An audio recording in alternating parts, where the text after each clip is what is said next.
Bonjour à toi, je suis Nathalie Mougel et si tu es lycéen, je t'accompagne pour mieux réussir et mieux vivre tes 3 années de lycée et obtenir à la fin l'orientation que tu souhaites et qui est la bonne pour toi. Pour ça, il y a les vidéos, mais il y a aussi les mails et surtout Instagram. Tu as le lien dans la description. On y va ? On continue sur notre lancée Parcoursup parce que c'est en ce moment que tout ça se gère. Donc c'est en ce moment que tu as besoin de connaître véritablement comment faire. Et on parle du répondeur automatique, petit outil pour ceux qui ont des vœux en attente. Alors, c'est quoi le répondeur automatique de Parcoursup ? En fait, c'est une option que la plateforme t'offre. C'est-à-dire c'est un truc que tu vas cliquer sur la plateforme et qui va ensuite accepter les propositions d'admission à ta place automatiquement pour ce qui est de tes vœux en attente. Je l'ai déjà dit tout à l'heure, mais c'est pour ceux qui ont des vœux en attente et surtout qui ont des vœux qui les intéressent beaucoup et qui pourtant sont en attente. En fait, tu vas hiérarchiser tes vœux en attente sur la plateforme et le répondeur va accepter à ta place quand une des formations que tu as demandées te fait une proposition d'admission. Du coup, tu es déchargé du stress. Tu sais, tu le connais ce stress-là, tu le vis en ce moment. Le stress qui consiste à se dire « faut que j'aille voir, peut-être j'ai avancé, peut-être ils m'ont proposé et que si jamais j'ai oublié de valider, j'ai passé les 2 jours. » Parce qu'en fait, tu as 2 jours pour valider. Et puis, ça te permet aussi d'éviter les erreurs de manipulation qui sont liées à l'excitation. « Ouais, je l'ai !» Tu cliques et tu as cliqué sur le mauvais truc. Et... Donc, je te donne 2 exemples. Premier exemple, tu as formulé 2 vœux, un vœu A et un vœu B. A étant ton préféré, B ton deuxième préféré. Et B t'a fait une proposition d'admission. Mais toi, tu aimerais bien A. C'est quand même celui-là que tu veux vraiment. Et A, tu es en attente. Donc, qu'est-ce que tu fais ? Tu valides la proposition d'admission B, mais tu gardes A en attente. Et à ce moment-là, tu actives le répondeur automatique.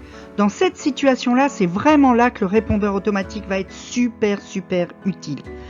Tu gardes A en attente, tu actives le répondeur et dès que A va te faire une proposition d'admission, entre maintenant et la fin de la première phase, c'est-à-dire la mi-juillet, ta proposition sera acceptée tout de suite directement par Parcoursup sans aucun délai. Tu n'as pas à chercher à savoir si tu as raté les 2 jours ou tu n'es plus dedans ou tout ça. Rien du tout, c'est Parcoursup qui l'accepte à ta place et qui te dit voilà, vous avez reçu telle proposition, elle a été acceptée par le répondeur automatique. Donc ça, c'est vraiment très intéressant. Deuxième exemple, un peu plus complexe. Tu as 4 vœux en attente. Tu n'as rien accepté pour le moment.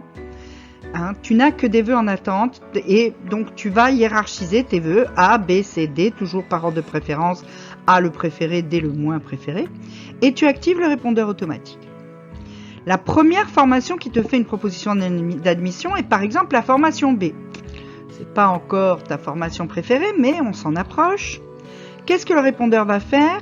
Le répondeur va accepter cette proposition-là et supprimer C et D.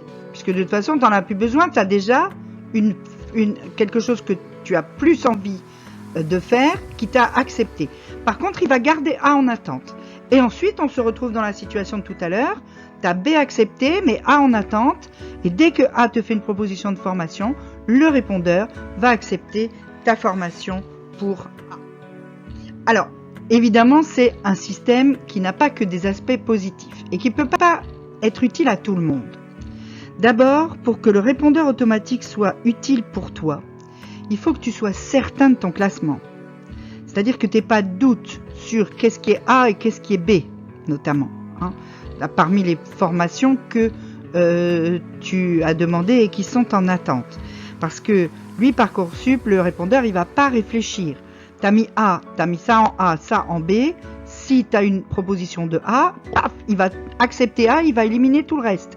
Sauf que si tu n'étais pas certain et que finalement c'était B que peut-être tu voulais, ça ne marche pas.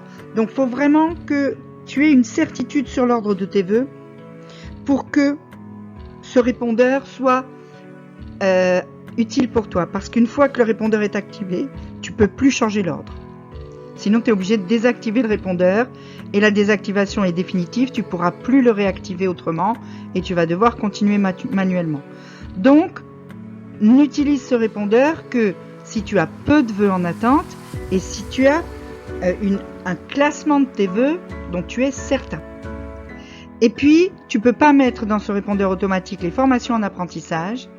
Le répondeur va se désactiver automatiquement si tu acceptes un vœu en apprentissage ou si tu acceptes en seconde phase, ça on en reparlera dans la vidéo suivante, une proposition de la CAES qui va t'affecter si jamais tu n'as rien à la fin de la première phase. Il est aussi désactivé ce répondeur automatique si tu formules des vœux dans la phase complémentaire, c'est-à-dire qu'il marche vraiment que pour la première phase d'affectation, celle qui va se terminer mi-juillet. Donc voilà, si tu as des questions, tu peux me les poser en commentaire.